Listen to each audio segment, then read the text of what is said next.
그가 찔림은 우리의 허물을 인함이요 그가 상함은 우리의 죄악을 인함이라 그가 징계를 받음으로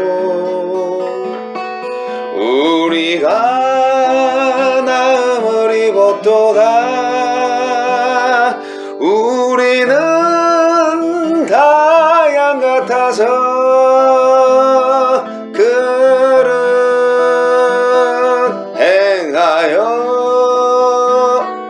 각기 제 길로 갔거늘 각기 제 길로 갔거늘 여호와께서 우리의 죄악을 그에게 담당시켰도다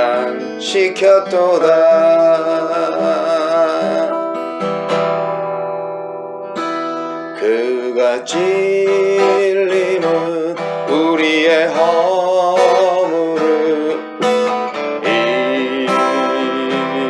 인함이요 그가 상함은 우리의 죄악을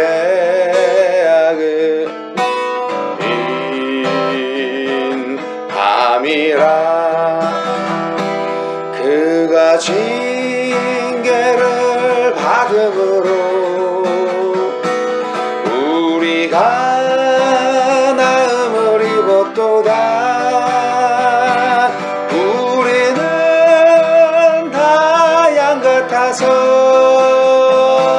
그를 행하여 각기 제 길로 갔거늘 각기 제 길로 갔거늘 여호와께서 우리의 죄악을 그에게 담당시켰도다.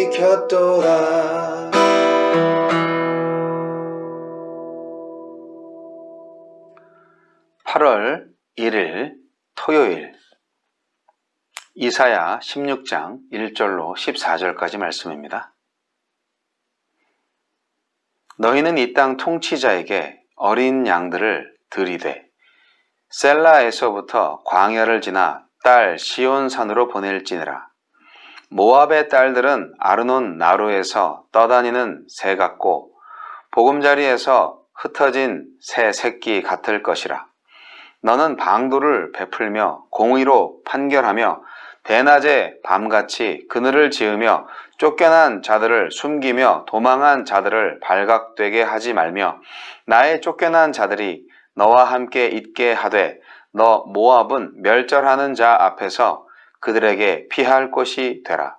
대저 토색하는 자가 망하였고 멸절하는 자가 그쳤고 압제하는 자가 이 땅에서 멸절하였으며 다윗의 장막에 인자함으로 왕위가 굳게 설 것이요 그 위에 앉을 자는 충실함으로 판결하며 정의를 구하며 공의를 신속히 행하리라.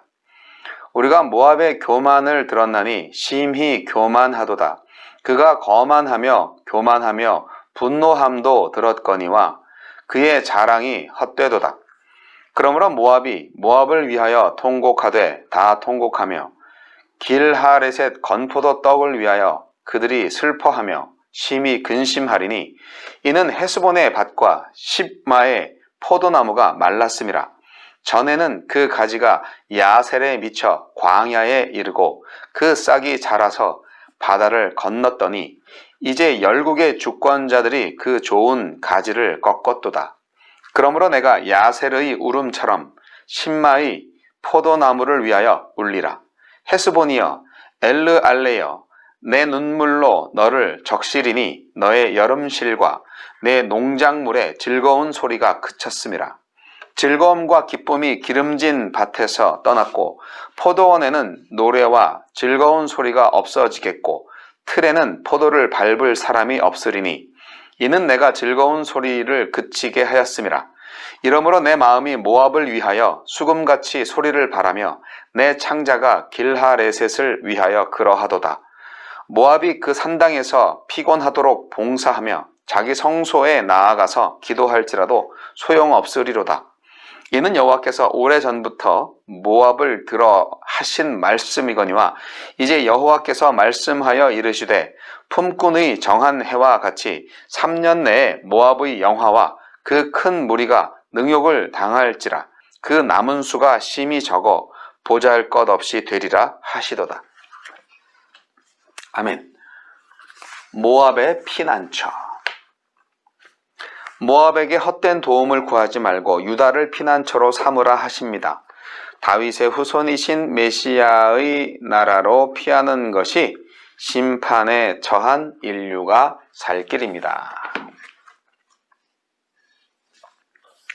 오늘 말씀은 모압의 심판에 관한 말씀의 두 번째 시간입니다. 모압은 어제도 말씀드렸듯이 이스라엘의 혈족이죠. 그런데 이스라엘 민족을 아주 못살게 굴었던 그런 민족입니다. 오늘 말씀 가운데에서 하나님 왜 모압을 또 살려주라고 하시지? 모압 백성 중에는 살아남을 수 있는 사람들이 있었다는 것이죠. 그래서 심판 중에 긍휼을 베푸시는 하나님을 발견할 수 있고요. 그럼에도 불구하고 돌이키지 않으면 결국 다 망한다. 더 큰 능력을 당할 것이다. 이런 교훈도 받을 수가 있겠습니다. 피할 길을 다 알려주는데도 돌이키지 않는 이유는 무엇일까요? 네. 악인들이 망할 때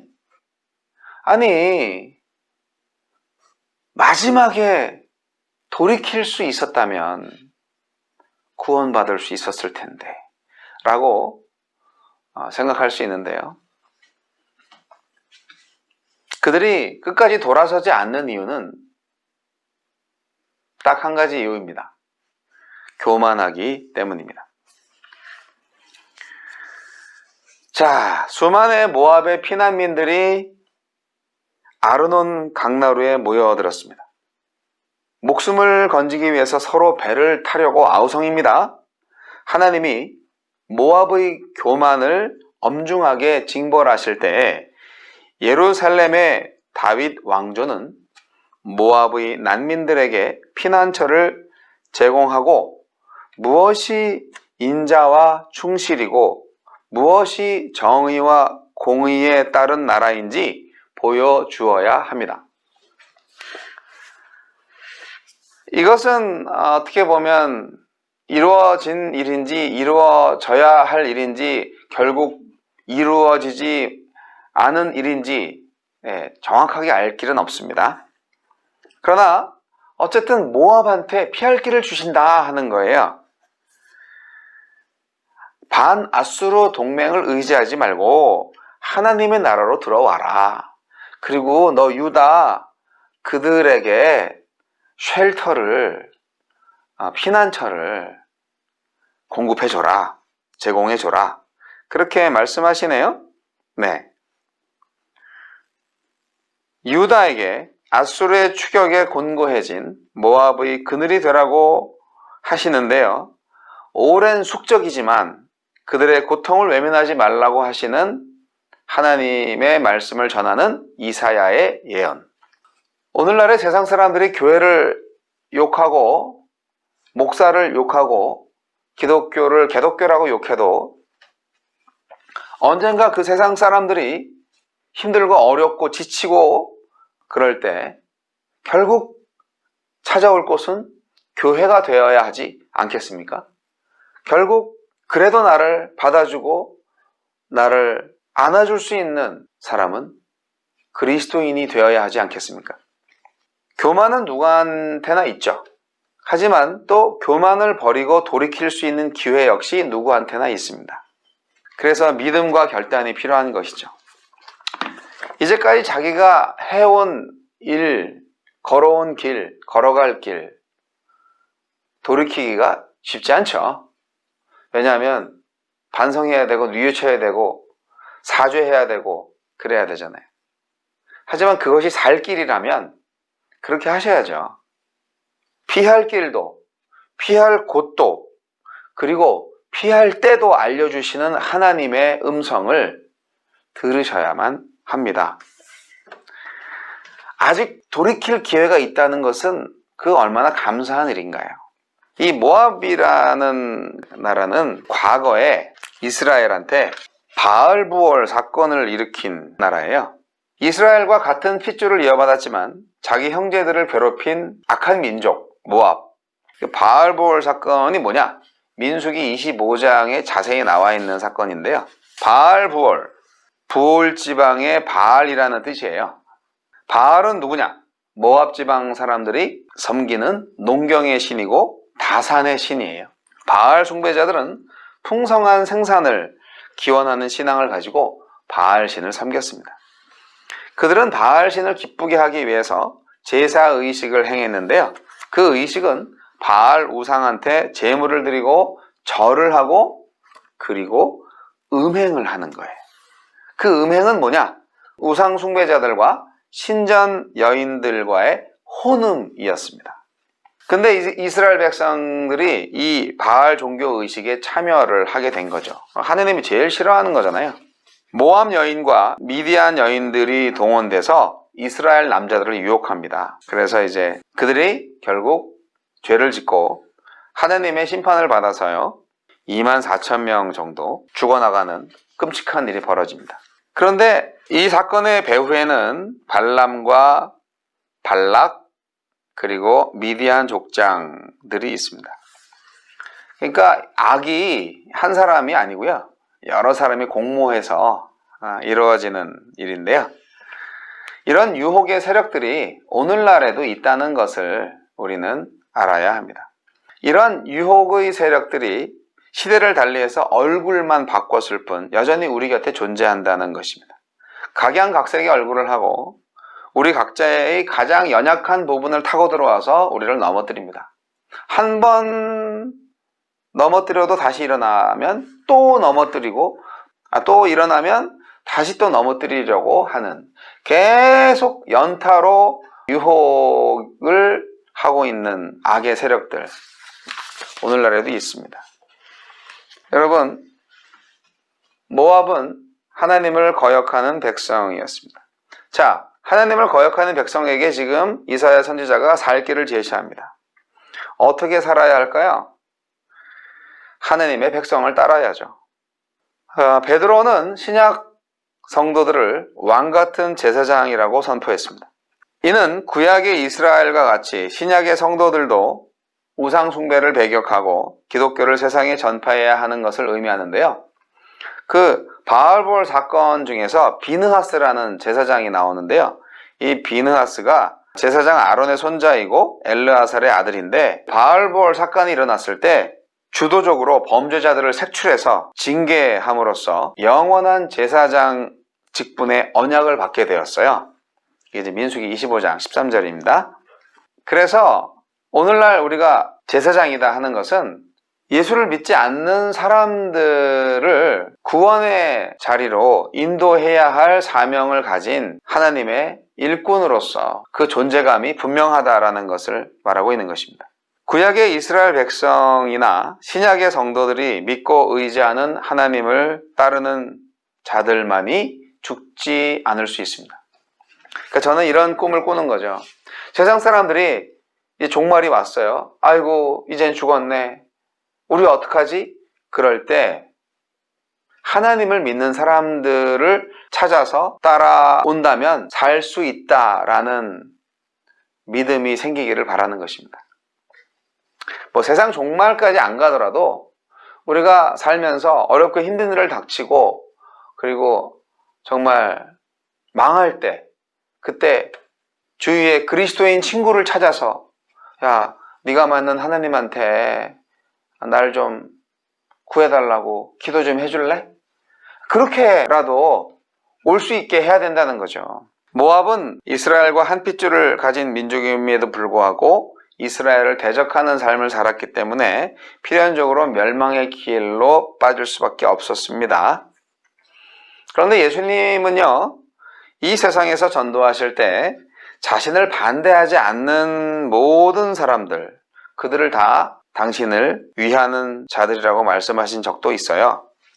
성도들을 반대하지 않는 사람들은요, 최소한 성도들을 위하든지 해롭게 하지 않는 자들이기에 어떻게 보면 모압처럼 완벽하게 파멸당하지는 않을 수도 있습니다. 하지만 하나님께서 어떤 일을 시행하실 때는요, 반드시 그의 선지자들한테 알려가지고 다른 사람들한테 알리게 하시거든요. 하나님이 그렇게 선지자들을 여러 번 사용하시는데요, 사람들이요, 하나님의 사람들을 못 알아보거나 또는 하나님의 사람들이 선포하는 말씀을 제대로 듣지 않을 때가 많은데, 그거는 그 사람들의 교만 때문이에요. 성도들 중에서도 하나님의 경고를 못 알아듣는 사람들이 있어요. 그분들은 자신의 얄팍한 성경 지식으로 자신을 합리화해서 하나님의 뜻이 무엇인지 제대로 생각해 보지 않습니다. 그런 사람들 때문에 교회가 어려움에 처하게 되고 심지어 세상의 조롱거리가 되는 것이죠. 오늘 우리는 하나님의 경고를 여러 번 받습니다. 그 하나님의 경고에 대해서 우리가 어떤 자세를 취하고 있는지 우리 스스로 잘 돌아볼 수 있어야 되겠습니다. 우리가 참으로 성숙하고 지혜로운 하나님의 백성이라면 겸손하게 하나님의 경고를 듣기 위해서 귀를 열어놓고 있어야 됩니다. 안 그러면 우리 모압처럼 망하는 거죠. 분명히 설교자는 말씀드립니다. 우리가 경고받을 만한 일이 있나요? 우리의 생활 속에서? 사랑과 공의의 하나님께서 우리의 말과 행동 가운데에서 못마땅한 것이 있고 또한 그 때문에 야단칠 일이 있으시다면, 그리고 징계할 만한 일이 있으시다면 빨리 회개하고 하나님께 다시 제대로 살겠다고 결단하시고, 그리고 징계를 받아야 한다면 감사함으로 받을 수 있는 믿음이 필요하지 않겠습니까? 오늘도 좋은 날 되시고요, 하나님께서 함께 하심을 믿고 필요하다면 구원의 길이 꼭 필요한 사람들한테 전달해 드릴 수 있는 하나님의 사람이 되시기를 바랍니다.